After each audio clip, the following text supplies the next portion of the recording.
Hello, friends. Are you watching this alone or with someone? Tell me in the comments. You ever hit that moment when the silence is louder than anything you've ever heard?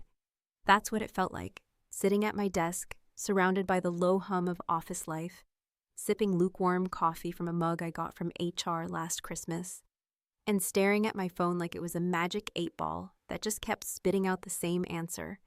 Nothing.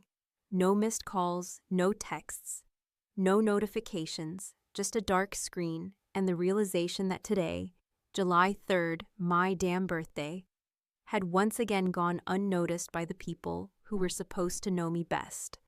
Not a card, not a "hey, you doing anything tonight?" Not even one of those lazy Facebook wall posts with a recycled cake emoji. Nothing. Third year in a row. And somehow, this one cut the deepest. It wasn't like I had unrealistic expectations. I'm 42 years old, for crying out loud. I've been living on my own for over 2 decades, paying my own bills, building a career that didn't come with champagne toasts or glossy family photos. Just long nights, anxiety meds, and a LinkedIn profile that nobody in my family's ever even looked at. I don't ask for much. Hell, I don't ask for anything. But still, a text would have been nice. The worst part? I'd actually convinced myself this year might be different. Maybe it was the way Mom sounded last week when we spoke, like she remembered something but didn't say it. Or the way my brother Jason had mentioned big plans for the summer and quickly changed the subject when I asked. Some pathetic, stupid corner of me hoped they were planning something, maybe even a surprise. That old, rusty part of my heart that hadn't quite given up. She held on. What a fool she turned out to be. I was staring at the phone like a ghost when it finally lit up. My heart jumped. "Mom!" I forced myself not to smile like some teenager. I answered with a casual, "Hey," trying to mask the hope in my voice. "Hi, sweetheart, quick question. Do you still have that carry-on suitcase? The blue one with the wheels that don't squeak?" There was a pause. My smile faltered. "Yeah," I said flatly. "Why?" "Oh, good. Jason needs it. He and the guys are flying out to Vegas for the week. Can you drop it at the house today? Their flight's tomorrow morning." That was it. No happy birthday, no how are you, not even a damn clue that she realized what today was. Just a favor for Jason, as always. My brother, younger by 5 years, golden boy since birth, with a trail of half-finished business ideas and Instagram selfies that somehow made our mother weep with pride. Meanwhile, I could win a humanitarian award, and she'd probably ask me to keep it quiet so Jason wouldn't feel overshadowed. I mumbled something like "sure" and hung up. I didn't even have the energy to scream or cry. Instead, I opened Facebook like a masochist. And there it was. Post after post. Tagged photos, glittery captions, a whole family affair. Jason in a limousine, Mom holding champagne, even my Aunt Carol in a sequined jacket I hadn't seen since Dad's funeral. "Surprise Vegas weekend for the best son, brother, and friend in the world," the caption read. My stomach turned. My name wasn't in a single post. My birthday, not even a footnote. They had literally left town to celebrate my brother while pretending I didn't exist. And here's the kicker. They'd all known. The flight was booked weeks ago. The outfits, the dinner reservations, the suite at the Bellagio. This wasn't spontaneous. They'd planned it meticulously, together. Meanwhile, I was sitting in a 3x3 cubicle with a flickering overhead light, eating a salad I didn't even want, pretending like it was just another Wednesday. I stared at my monitor, trying to refocus, trying to push the bile back down, but it wouldn't go. Something inside me, something old, tired, and fed up, cracked. I reached into the bottom drawer of my desk and pulled out a plain white envelope. Thick. I'd forgotten it was even there. My annual performance bonus, untouched. 6 months of working weekends, cleaning up the messes of managers who got paid twice my salary. I hadn't even cashed it. Was going to use it for student loans. Practical stuff. But suddenly, practical felt like a curse word. Like a chain I'd worn for too damn long. I stared at that envelope for a long time, then opened my browser. My fingers moved faster than my thoughts. Flight searches, real estate listings, mountain properties. I didn't even know what I was looking for at first. I just knew I wanted out. Not out of life, but out of their grip, their narrative, their endless rewriting of our family story, where Jason was the sun and I was the background noise. I found it by accident, a listing for a cabin 3 hours north, in a small town nobody talks about unless you're into hiking or hiding. It wasn't fancy, but it had a wood-burning fireplace, a wraparound porch, and a view that stretched over miles of untouched pine. The pictures made my breath catch. It wasn't just a cabin. It was a middle finger made of timber and mountain air. It was peace, made real, and I realized I didn't need them to remember my birthday. I just needed to remember myself. I booked a viewing, no second guessing, no overthinking. My hands were steady as I clicked confirm. Something about that silence, that dark phone screen, had finally freed me. And right before I shut my laptop, I pulled up Facebook one last time. I looked at Jason's smiling face, surrounded by people who had all but forgotten I existed. I didn't comment, didn't like the photo, just stared at it. Then I whispered to myself, not in anger, but in something colder and more powerful. Okay, game on. They didn't know it yet, but this was the last year they'd ever forget my name. There's a certain heaviness that comes when you start packing your things not to move on, but to vanish. When the clothes you fold aren't for a vacation, but for a quiet kind of escape you don't plan to announce, explain, or justify. As I slid sweaters and thermal socks into the duffel bag I hadn't used since my last failed attempt at me time 2 years ago, I realized I wasn't running for my life exactly. I was just done living it on their terms. The bonus check, which I deposited the morning after my birthday with a level of calm that surprised even me, hadn't burned a hole in my wallet so much as it had opened a door. And once I stepped through, I didn't look back. I took a week off work without guilt, without apology, simply told my boss I needed some non-negotiable solitude, which sounded corporate enough to be accepted without further questioning. And when I clicked purchase on that little log cabin tucked into the mountains, listed under a name that sounded like a made-up postcard, something inside me exhaled for the first time in years. Not because it was extravagant. It wasn't, not because it was impulsive. It wasn't really that either. It was, if anything, the most deliberate thing I'd done in my adult life. A statement, a decision made not in anger, but in absolute clarity. The drive was long, winding through stretches of road that grew quieter with every passing hour. The city slowly peeling away like an unwanted skin. My phone lost signal halfway there, which felt less like a problem and more like a divine reset button. I wasn't just heading north, I was heading away. Away from birthdays remembered only when convenient. Away from calls that only came with requests. Away from the invisible script where I was always the extra. The background character in a show about my brother's life. Jason. God, even his name left a bitter taste lately. I remembered being 16, watching him win a trophy for a swim meet he barely trained for, while I got a perfect report card that no one framed. He'd always had the spotlight handed to him. Like the world had reserved a seat at the front just for his golden smile and shallow charm, while I was supposed to be grateful for the crumbs of acknowledgement that fell from the edge of his stage. I used to think it would change as we grew older. I thought adulthood would equalize us somehow. I was wrong.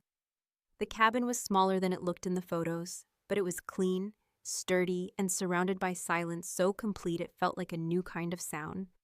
The air was thin and cold, laced with pine and earth, and the view, God, the view, was like something stolen from a movie. Miles of forest, untouched snow, the faint line of distant mountains painted in a dusky blue that made everything in me go still. It didn't scream luxury or scream anything, really. It whispered, it breathed, it held space. I lit a fire the old-fashioned way, not because I had to, but because I needed to watch something burn that night, even if it was just wood. There was no TV, no internet, no buzzing fridge, or noisy neighbors. Just the crackle of flame, the creak of wood shifting and cold, and the slow realization that for the first time in years, no one needed anything from me. No one expected a thing. It was freedom, raw and unfiltered, and it tasted nothing like revenge, but everything like resurrection. On the second morning, while sipping coffee from a chipped mug I'd found in the kitchen, I stood on the porch wrapped in a thick old blanket, staring at the mountain line as it caught the light in just the right way, like nature itself had decided to show off. I took a photo, not with intent to brag or spark envy, but because something inside me needed proof this place existed, that I was really here, and not just dreaming up a life where I mattered. Without a caption, I posted it on Facebook, almost as an afterthought.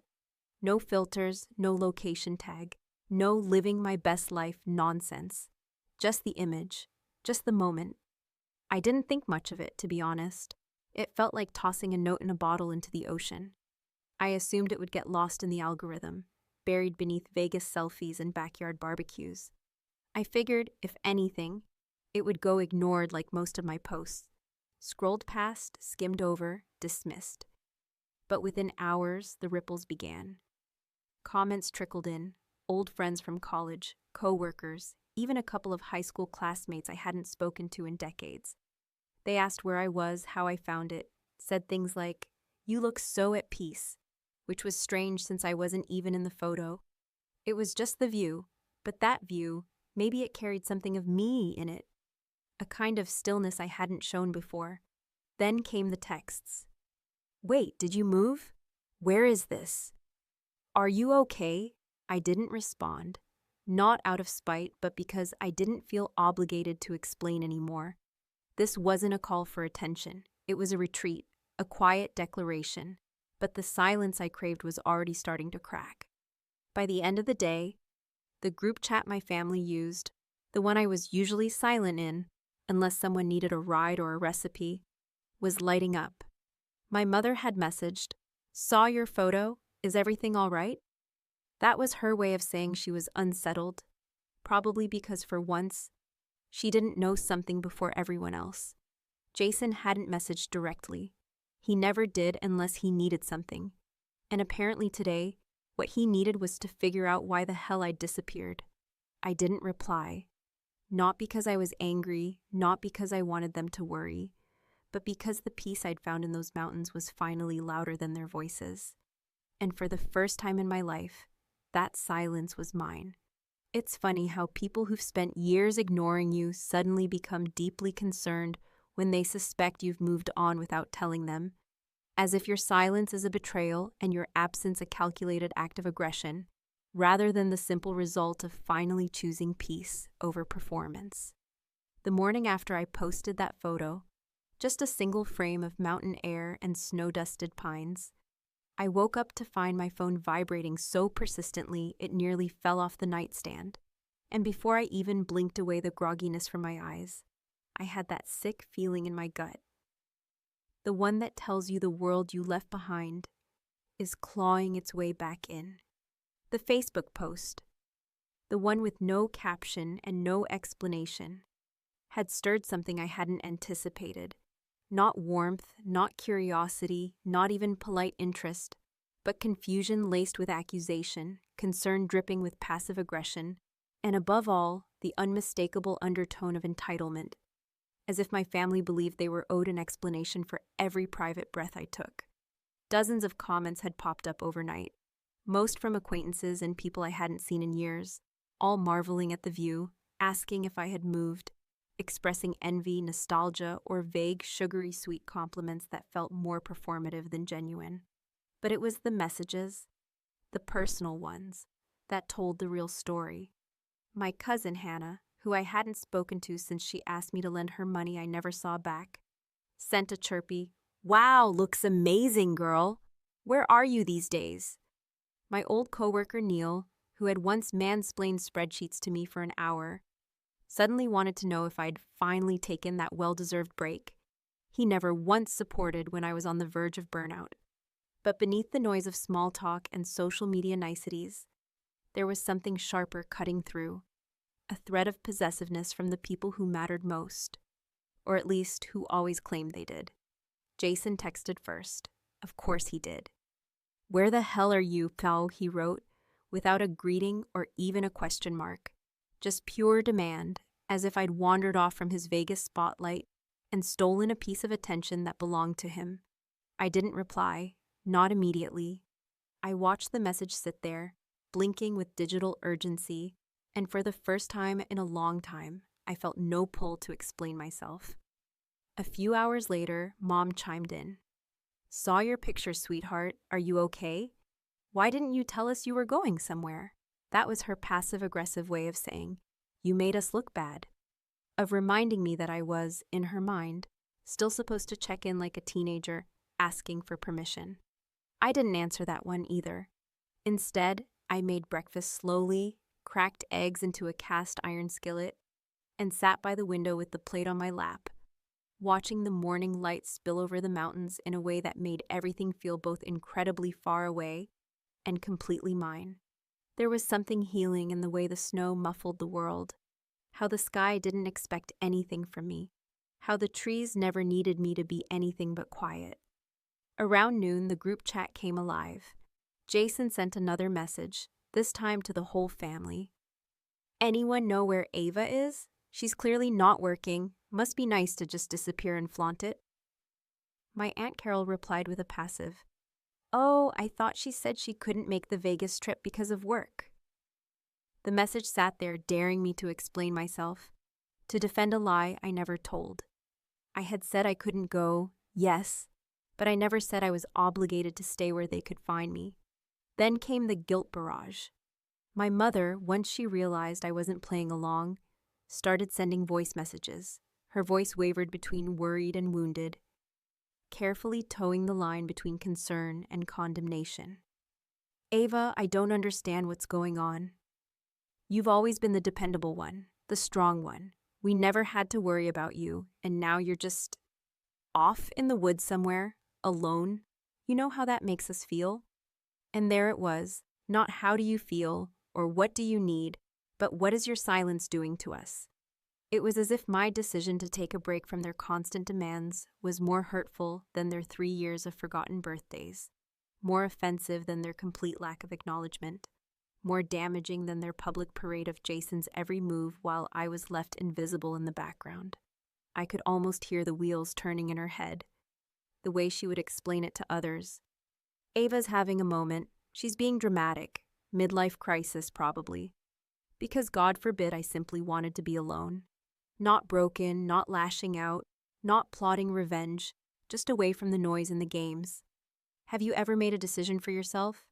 Something quiet, something private, something healing, and suddenly everyone who never lifted a finger to support you starts acting like you've personally betrayed them? Why is it that people only remember your worth when your absence starts to sting?" By the evening, my inbox was a battlefield. Jason sent a photo from Vegas. Him in a nightclub booth with bottle service and 2 women I didn't recognize, captioned, "What you missed." I stared at it, numb. The arrogance was breathtaking.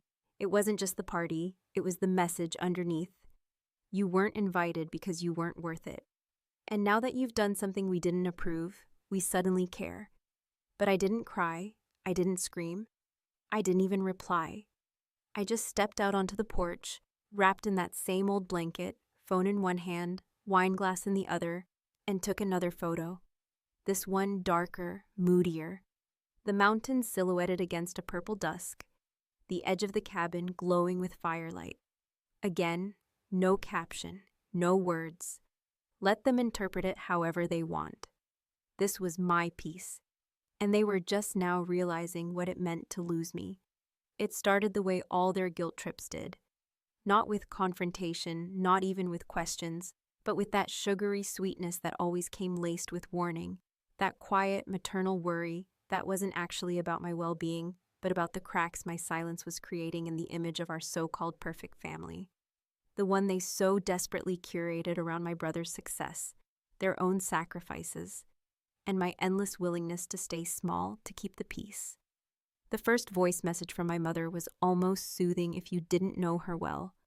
She spoke slowly, deliberately, as though I were a child who'd wandered too far in the grocery store and just needed gentle coaxing back to the cart. Sweetheart, I know sometimes life gets heavy and we all need space, but it's just the way you went about it. You could have said something. We would have supported you, you know. We always support you. Support. That word again.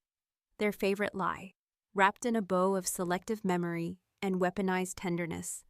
They had supported me, sure, when I followed the rules, when I put others first, when I made myself invisible so Jason could shine uninterrupted.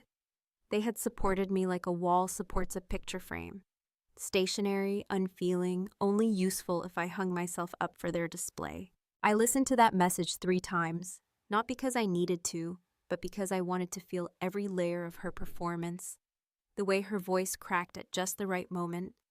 The way she gasped softly before saying, "We thought you were happy with your life." As though my contentment was a contract I had broken by seeking something more, something that didn't include them. And then, right at the end, came the twist of the knife. "You broke this family, Ava." Just think about that. It wasn't anger. It wasn't begging. It was disappointment. The kind they'd sharpened over decades. The kind that turned every independent move I made into a betrayal. Every assertion of self into abandonment.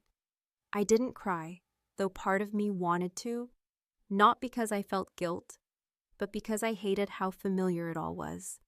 How even now, surrounded by pine and silence and freedom, their words could still reach inside me and poke the parts I hadn't fully healed. The next day brought Jason's response. And unlike our mother's performance, his message was pure venom wrapped in that smug condescension only a favorite child could deliver without blinking.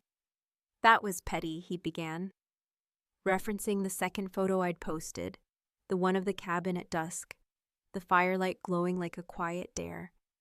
"We're down here actually doing things as a family, celebrating, living life, and you're up there trying to prove what exactly? That you're better than us? That you don't need anyone? You think you won because you ran away to a shack in the woods?" The irony wasn't lost on me. That Jason, surrounded by friends in a 5-star Vegas suite paid for by people who forgot their daughter's birthday, had the audacity to call me petty for simply being somewhere else, for not answering, for refusing to play the game.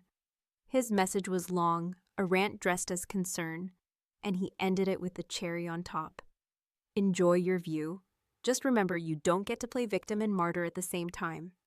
And it hit me, not like a punch, but like a confirmation, that they had already rewritten the story. In their version, I was sulking.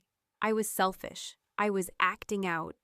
Because the alternative, the truth, that I had simply chosen myself for once, was too threatening, too destabilizing for a family that functioned only when I stayed in line, stayed grateful, stayed quiet. That night, I stood in the middle of the cabin, the fire roaring, the shadows dancing on the log walls, and I looked around at everything I'd built in a matter of days. Not with help, not with guidance, not with applause, but with a gut feeling and a long-suppressed refusal to keep shrinking.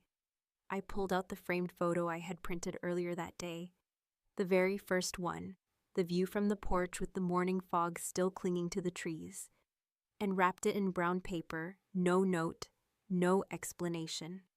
I sent it to my parents' house, addressed to the family. Not because I wanted them to hurt, not because I wanted revenge, but because I wanted them to see what it looked like when I wasn't trying to belong. Sometimes the loudest message isn't what you say, it's what you don't explain. The next morning, the group chat exploded again. My mother, predictably, asked who sent the passive-aggressive gift. Jason called it some dramatic stunt, said it was such a sad, bitter move. Aunt Carol chimed in with a vague, "I always thought Ava was a little sensitive." And for a brief second, I almost replied. I almost typed out everything I'd wanted to say for years. That I wasn't sensitive, I was ignored.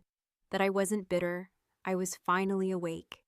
That maybe the problem wasn't that I withdrew, but that they never noticed I was leaving. But instead, I closed the chat. I turned my phone off, and I sat outside, wrapped in the same blanket, watching the wind move through the trees like it had nothing to prove. Let them argue. Let them dissect. Let them paint me however they needed to so they could sleep at night. Because in the end, it was never about revenge. It was about what came after I stopped asking to be seen. And they were only just beginning to realize how invisible I could be when I wasn't looking for their approval. When you spend your whole life being quiet, agreeable, the one who lets things slide for the sake of peace, the one who picks up the slack without complaint, the one who folds themselves small enough to fit inside everyone else's expectations. You begin to believe that your silence is what keeps the house from collapsing. And the terrifying, liberating truth is that once you stop performing that role, once you step outside the frame of their carefully curated family portrait and start to exist on your own terms, you learn just how fragile the whole structure was, and more importantly, how replaceable you were in their version of it all along. I knew the cabin would stir things up, but I underestimated the extent of it. The raw nerve I'd hit by simply not being available, not showing up with a smile and a salad for yet another celebration that wasn't mine. My absence had become louder than all their words, and while they spent days trying to spin my silence into a scandal, I kept waiting for them to notice the truth beneath it all. But they didn't. Or maybe they did, and they just couldn't stand it. The day they showed up, it wasn't some grand arrival with warnings or heads-up texts or knock-knock pleasantries. It was abrupt and uninvited, the sound of tires crunching through snow and gravel on the long, winding path up to the cabin. And for a brief moment, I wondered if I'd finally gone too far, if my retreat into solitude had crossed some invisible line that made them feel entitled to storm the gates of my sanctuary. My stomach turned, not in fear, but in a strange anticipation, because I knew that whatever happened next, it would be the first time in years I'd look each of them in the eye without apologizing for existing. It was Jason who banged on the door first, loud and irritated, like someone knocking not out of worry, but entitlement, as if he were owed an answer just by virtue of being him. I opened it slowly, calm and steady, wrapped in flannel and warmth and the unmistakable scent of firewood and fresh air. Behind him stood my mother, her arms crossed and her expression taut with a mixture of concern and offense. And behind her, Aunt Carol, pursing her lips like she'd walked into a room that smelled bad. Jason stepped in without asking, his voice already halfway to a lecture. "So this is it," he said, looking around with mild disgust. "This is what you ran off to? A shack in the woods?" I didn't answer him right away. I stepped aside, let them come in like ghosts from a past life I hadn't realized I'd fully buried until that moment. They looked around, unsettled, as if the walls themselves disapproved of their presence. My mother finally spoke, her voice thin and high like stretched plastic. "Ava, we're worried about you. You disappeared. You shut us out. And now you're here, living like some hermit. Is this really what you wanted?" I walked to the fireplace, adjusted a log, let the flames settle, then turned to them slowly. "No," I said quietly. "This is what I needed." Jason scoffed. "You could have just said you needed a break. You didn't have to go off the grid and post dramatic mountain selfies like some tortured poet." My mother, ever the emotional surgeon, moved in with surgical precision. "We never wanted you to feel forgotten. You're the strong one, Ava. You never needed all that fuss. You always seemed fine." And that was the heart of it, wasn't it? The narrative they clung to so desperately, that I didn't need anything, didn't need love, attention, affection, praise, presence, effort. I was their safe bet. The one who didn't ask, the one who didn't cry, the one who didn't leave until I did. "I seemed fine because you never looked closely," I said. "Not loud, not cruel, just true. And the one time I stopped being what you expected, you decided I was broken instead of realizing I was just done pretending." Jason, growing more agitated, stepped closer. "You think you're better than us now, just because you bought some cabin with your little work bonus and posted a picture that got a few likes?" I met his gaze, steady and unblinking. "No, I just stopped believing I was less." The silence that followed was thick and uneven, filled with the weight of years they couldn't take back, and wounds they'd never acknowledge. My mother blinked rapidly, as if trying to form tears that wouldn't come. Aunt Carol looked away. Jason clenched his jaw, as though the truth had physically struck him. They stood there, in that quiet, unadorned cabin, surrounded by everything they'd never bothered to ask me about. And I saw it land on them for the first time. Not guilt, not remorse, but something even more unsettling. Recognition. They finally saw me. Not the daughter, the sister, the helper, the placeholder. Me. And that terrified them. They left not long after. No shouting, no final blowout. Just a heavy retreat down the porch steps. A few muttered words about reaching out later, figuring things out, and needing time to process, which was code for we didn't get the ending we wanted, so we're going to rewrite it again. Jason didn't even look back. My mother lingered, gave one last look at the view, her face unreadable, and said, "I just hope you know what you're doing." I smiled gently. I finally do. After they were gone, I stood on that porch, letting the air cut through the silence they'd left behind. And for the first time in months, I breathed fully, without restraint, without apology. The hawks overhead circled like guardians, and the snow fell in slow, lazy spirals, unbothered by human drama. My phone buzzed in my pocket. I pulled it out, expecting one last volley of guilt. But instead, it was a message from my cousin Lily, the quiet one, the one who'd always watched from the sidelines like I did. "I saw the view," she wrote. "I get it now." That was it. No lecture, no guilt, just understanding. And as I stood there, coffee in hand, fire crackling behind me, and the entire mountain range unfolding into the distance, I realized something they never would. Not all revenge is loud. Not all rebellion is violent, and not all disappearances are escapes. Sometimes, the clearest, most cutting act of defiance is peace. Quiet, unapologetic, unbothered peace. And funny thing is, it's always the people who took you for granted who get the angriest when you finally learn to enjoy your own company.